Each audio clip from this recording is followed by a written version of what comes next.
Welcome to the Entrepreneur Motivation Podcast. I'm your host, Chris Bello, and today I've got Jason Yarusi on the show. Jason, welcome. Hey, Chris. Great to be here. How you doing? Great to have you here. I'm doing great. How are you doing today? Awesome, man. Psyched to be. Awesome. We got a chance to connect a few months ago at this point. I was on your show as well. So super excited to have you on my show to share your knowledge and wisdom with my audience. But before we get started, why don't you go ahead and introduce yourself real quick for us? Yeah, sure. Jason Yarusi, we have a private equity firm, Yarusi Holdings, where we invest in multifamily properties across a few markets. We have about 800 plus units spread across 10 assets, valued a little above about $85 million in real estate. We focus on properties that are underperforming, whether it's on the property side or the management side, and look to just put in operational efficiencies and capture on a bunch of dynamics of the property where we can really just make it a great community to live, and that complements helping our investors achieve incredible returns. Awesome. And how long ago did you get into real estate? Like, when did you first step your toe into the world of real estate? So multifamily exclusively was 2016 on a small level, 2017 on the big level. And before that was 2013, 14 was when we first made the foray into real estate as a sector. Cool. Very cool. I always love to see the trajectory because so many times it's not like it took 50 years to do. You can actually achieve this success relatively quickly, 5, 10, 15 years. You can do some amazing things if you just focus and, you direct your energy in a certain direction. But I know 100%. Like we talked about before I hit record, though, we're going to talk a lot about mindset stuff and just, we can take it any direction you want to go in. But I mean, maybe where would you like to start us off at? Like, what's something that maybe you've had a breakthrough recently or something you're struggling with? I'd love to talk about any of that stuff. It's always the point of just trying to find the next piece to the puzzle, and that just comes taking action. And I know, we were having conversations with a couple of people, and I get frustrated because I can't do it, right? But to do it becomes, or I can't figure it out, right? Yep. But there's usually not like this magical answer to the overall question of life. And where we get just kind of stepping back from the ledge is that when we start understanding that it takes just taking that first step to figure out a better question to get ourselves to that next answer, that's when we start making traction. So so many times it's that, just throw your hands up in the air like, that person might be lucky or they were in the right place at the right time. No, they were just taking action and putting themselves in a position for when luck pawns in front of them that they're ready to act, right? And where most get stuck or fail is that they just ultimately look at the overall big picture. It's like, I have to, I'm going to climb Mount Kilimanjaro, and you get so scared that you're about getting to the top, but you forget to look at the first step. Like, well, let me figure out, planes to get there, or just a guide or boots, right? We instead of looking at that first actual step to get us some better information, we get so scared, right? And that's like the New Year's resolution, where it's such a lofty thing, but because we have no traction, no built-in need or want of it, that most, 88, 90% of people fail because it's so far from who they are because they haven't looked at a logical path. It's just the end goal and not the journey. That's the focus. That's so true because it is overwhelming when you look at the big picture and you see all the things you have to do. It almost makes you not want to start at all, right? I think that's what you're kind of hinting at here. But also the fact that it's a never-ending puzzle. We're always looking for that next piece. How do we make it a little better? Maybe we found something that works, but we can improve it. So do you have a next puzzle piece that you're kind of focusing on right now, or do you have your systems pretty dialed in your own business right now? There's always growth, right? So right now it's continuing to scale in our processes. So we have a mix of everything from 32 unit to, actually a 24 unit now, 24 unit to a 284 unit, right? In terms of sizing. And our goal is to continue to scale up to larger assets, right? So now the puzzle piece is figuring out the right question to get ourselves consistently in front of 200 to 300 unit deals, right? Because it's the evolution of where we're at the process. So that's something that we're continuing to work for. And it's the same business model. However, there's different pieces, right? You're going to have a different broker set you talk to. You're going to have potentially a larger investor pool that you're going to focus and work with here. You may have a different buyer and seller pool that you're working with right here, just based on the size and scope of the assets, right? So you're looking at the same approach, but now I won't say contorting it, but narrowing, rechanging your focus so you're in front of the right people to get you closer to that right path to get there. Awesome. And I would imagine that takes a lot of journaling and planning and really thinking like, is this actually the direction that we want to go in? Or do we want to pull back the reins a little bit and kind of focus a little bit more on what we actually are doing now? So it's great. How often do you do that goal setting and maybe revisiting what your vision looks like? Is that quarterly or annually? In the part, every 2 to 3 months, we're constantly looking at where we're going, right? We don't have a set date that we do it consistently, and we could definitely do that better. However, from a point of our focus, it's just sometimes when we put the goal up there, we don't know if we want it unless we start after it. So right now, the 200 or 300 unit buildings, in our mind, we need to take the steps to figure out what is it about the process that maybe we're lacking at, or we're retreating from, or we're not going the right way to get to, right? That's part of each goal is that, okay, you can have a goal, but you have to take and commit to finding ways to get yourself closer to that goal. 100%. And even if you don't reach it, it might still be a win, right? It might still be a win. And because sometimes if you're, I want to have, let's just use money, easy reference. I want to have $20 million. I want to make $20 million next year. And you've only made 50,000. Well, if next year you make $5 million, I would consider that probably a still pretty awesome win. Pretty good. Yeah. Pretty good progress. And it's like, if you think of that on any goal that's out there in life, is that if you go after a goal and you may not reach it, you have to celebrate your accomplishments because that's what you built upon. And maybe the next year you quadruple the goal that you didn't reach this year. But if you just say, I didn't reach the goal and just throw it all the way, well, that's where it's like that 2 feet from goal philosophy is that you're putting in the work, but you're not allowing it to you're planting the seed, but you're not allowing it to grow. Yeah. It kind of reminds me of that quote, if you shoot for the moon, you'll land among the stars. So maybe you don't get all the way to the moon, right? But at least you're hitting amazing goals. And as long as you're improving year over year and you're getting better than your previous self, I would definitely count that as a win. What I think a lot of us do is we set some crazy goal. Like, we get into entrepreneurship and we're like, okay, I want to make $1 million next year. Yep. And you make like 30 grand your first year trying to do real estate commissions or flips or whatever. You lose money on a deal, you make some money on the next deal, but the next year you break 6 figures. Like that is measurable progress. And well, if you compare it against your goal of $1 million, you look like a quote unquote failure. Oh, I'm not that good. But look at your last year, look at your previous self. You are, whatever the percentage is, you're dominating your goals. Maybe not necessarily the ones that you set initially, but you're doing better than a lot of your peers who maybe never even set those goals to begin with. Yeah, we get so stuck in the short term. Yeah. Forget about the long term, right? Because it's easy to just look at yesterday or today, but even on things that were quote unquote hard for you today, we could probably all come back 3, 5, 7, 10 years ago to look at something that was like so beyond, so difficult that we could never accomplish. And then you just do it, right? And you have that breakthrough. And now today it's something that completely is the easiest thing for you to do. Right. Like a kid's riding a bike, can't do it to doing it within a day, or, learning to drive. Like it would be like unimaginable, but then it's something you do without thinking today. Right. Well, we all have that with other difficulties in our life as well. Yeah, those are great examples because, it takes time. You don't just get behind the wheel and start driving. You got to go to driver's ed or maybe have an instructor, have your parents teach you. And of course, even then, there's a lot of people who aren't that great at driving after a few years on the highway. They maybe need a refresher course. But what's been one of the biggest setbacks or challenges that you guys have faced when growing your operation that you'd like to share? Maybe a lesson that you learned from it and what happened, if you don't mind sharing. Yeah, so I think we'll go on real estate is that as we evolved to where we are today, it was that just learning the process, right? Because we always assume that, more is better, right? So if we're doing all these different asset classes of real estate and having all these income streams, like that must be the way, right? Okay, that must be perfect. But what you find here is that you say you're doing all these things here, you can't do them all great. You're not positioned to do them all great if you're doing them yourself. Mm-hmm. So we were doing a lot of different things good, but it really took to step back and say, okay, we're doing wholesaling, we're doing flipping, we're doing Airbnbs. We had small rentals at that time. Everything was going good, okay, but is that what you want, right? And so when we found large multifamily, we had to detract from what we were doing to get better in the one space.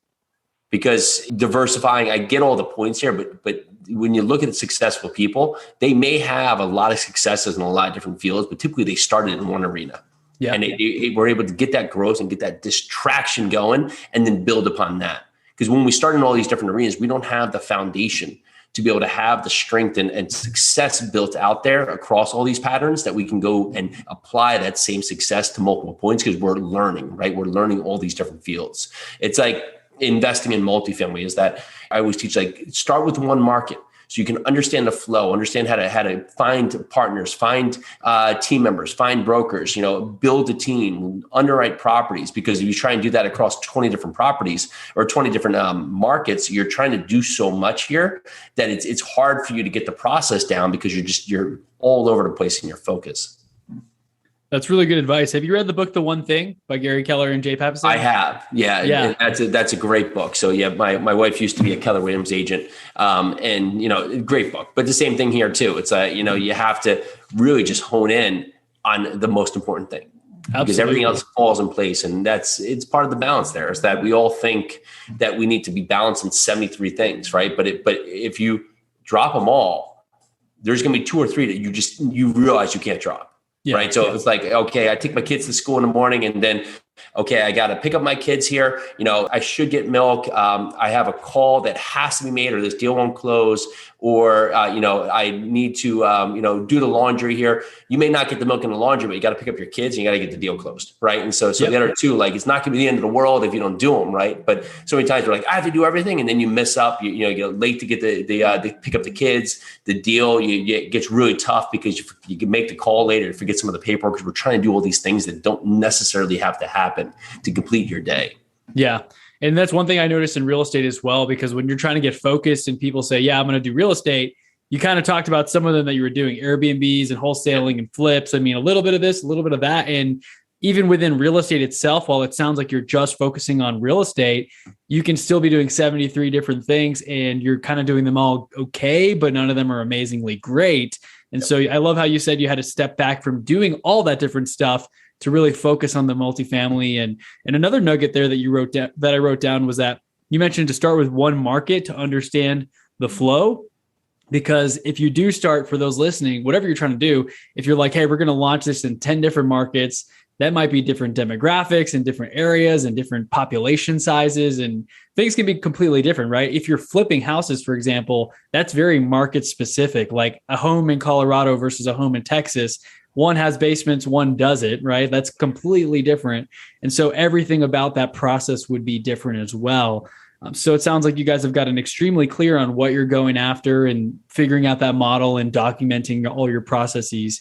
Is that correct? Are you guys really big on systems and processes? It's like, I'm thinking like the Olympics right now. It's like if you were like, hey, I'm going to be a future Olympian in sports. And it's like, what does that mean? It's like, what does success look like? Yeah. Like the same thing with real estate. I'm going to do real estate. Like, what does that mean? Like, you're going to be a realtor, you're going to do tax liens. Like, what are you going to do? Right. And so, and when you get to the point here, it's our processes. We're continuing to build on our process. So as we bring people into our ecosphere, we're continuing to try and find ways to make this better, more efficient, easier, whether it's for us from the operations side, from the investors, from the investor platform side, to the people who live in the apartment buildings, right? And that's the goal here, is to make this a cleaner transition, right? So we want our investors to have a great experience. We want the people who live in the building to have a great experience. We want everybody holistically to have a great experience, but it takes learning the steps to make this a better point. Because our process, having that perfect game plan and then starting and realizing the game plan is pointless and you got to throw it away in 3 minutes. Right. Yeah. And so that's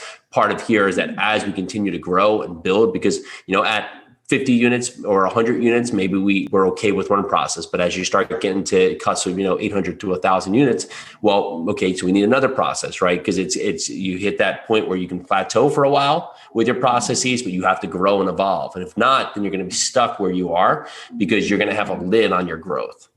Yeah. And how did you guys break through that lid? I mean, I'm assuming you're part of mastermind and coaching and things like that. Have you networked with investors across the country, or was there one certain program that you can attribute a lot of your success to? I'd love to hear a little bit about that. It's a combination of each. Is that the multifamily community is awesome. It's a really open community. You can ask a lot of questions, you can learn a lot.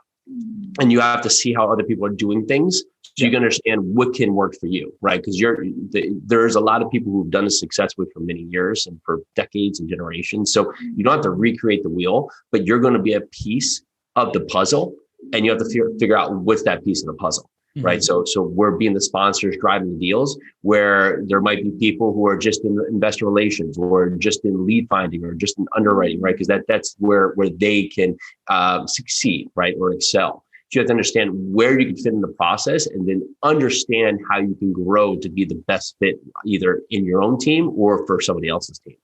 Okay, cool. So are you collaborating currently? You're kind of one of the pieces of the puzzle, and you have someone else running shop on doing the underwriting, somebody else finding the deals. Is that kind of how you operate, where you guys No, focus on one piece? it's pretty much, unfortunately, at some points, I won't say unfortunately, is that we've been the driver on the majority of our deals, and we have a couple other deals that we've had team members bring it to us, and then we carry on that point. Asset management or running of the operation of the deals are strong point, also on the capital side. So we focus a lot in that.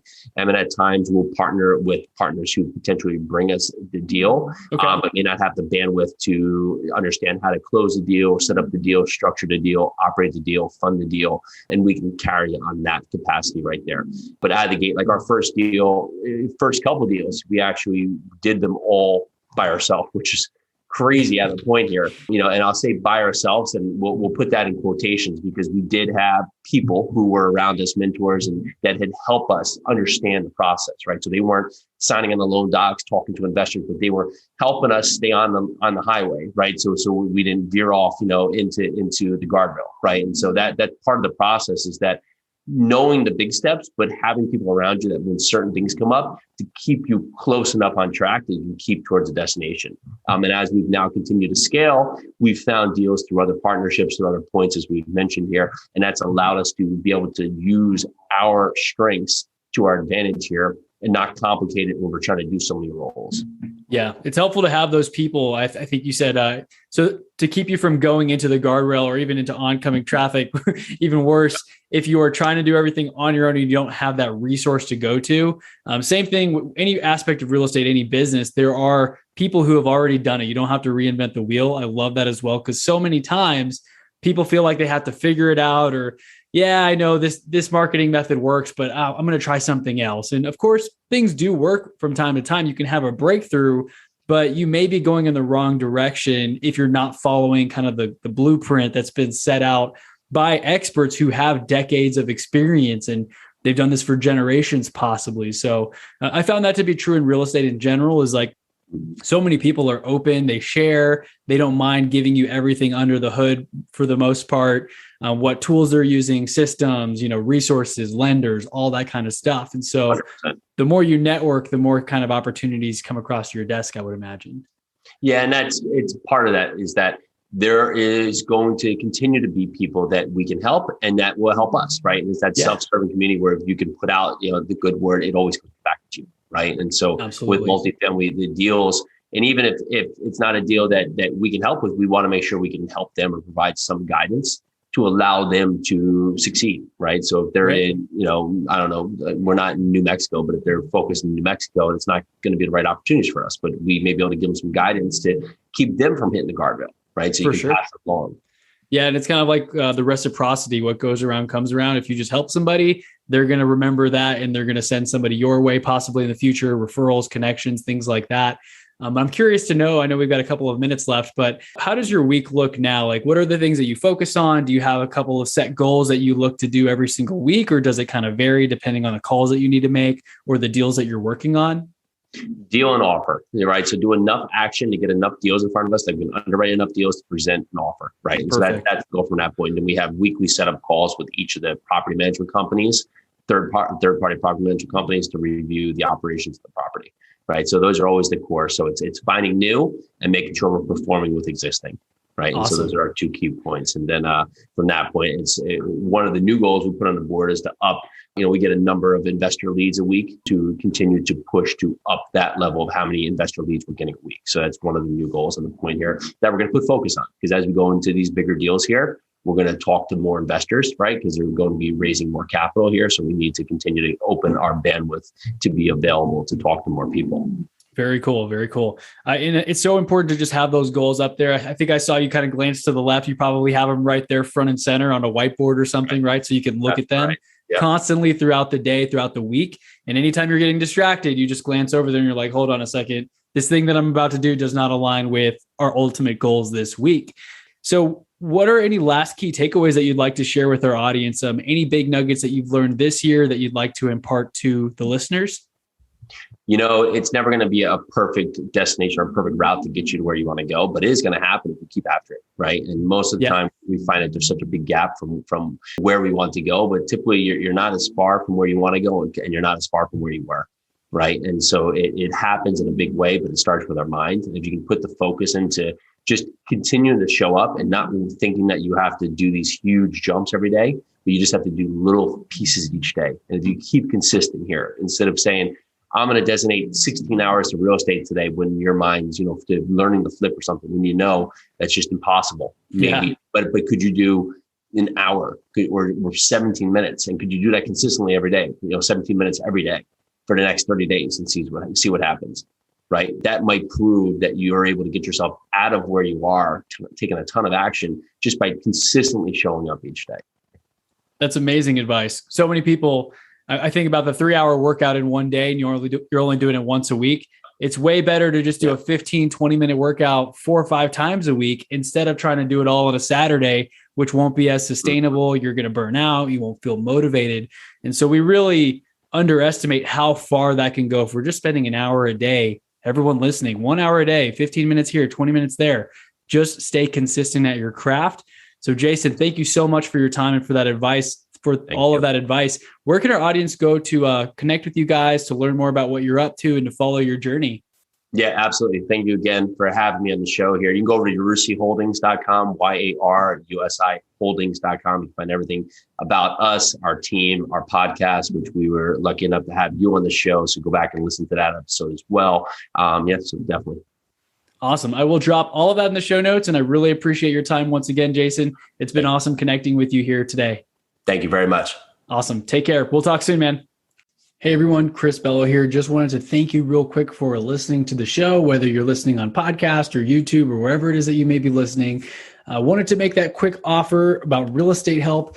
I am in the real estate business. That is my main business and how I make all my income and my living by helping others buy, sell, rent, or invest in real estate across the nation. If you have any questions at all, go to chrisbello.com/real estate. Again, that is chrisbello.com/real estate. I'd love to see if I can help you out in my markets. And maybe if you're in a market outside of the ones that I'm focusing on right now, I'd love to connect you with a real estate professional who can help fulfill whatever needs or services that you are requiring. So again, go to chrisbello.com/real estate. A great thing is when I connect you with a vetted professional, if I'm not able to help you myself, is whenever a transaction closes, I'm actually able to get a referral commission. So that can be a great way of thanking me for my content. It helps to support the show, and it helps me to continue to spend time bringing on amazing guests, doing these great interviews, spending a lot of time on creating content, and making sure that I can bring you the very best information that you need to grow professionally, emotionally, intelligently, and in every single area. We're all working on getting better at everything. And so my focus and expertise is in real estate. I'd love to be the one to help you again. If you're not interested in that, no worries at all. Please continue to listen to the show. Make sure you leave a review. It helps so much in getting new followers and sharing the message. And thank you once again for being a listener. I'll catch you on the next episode.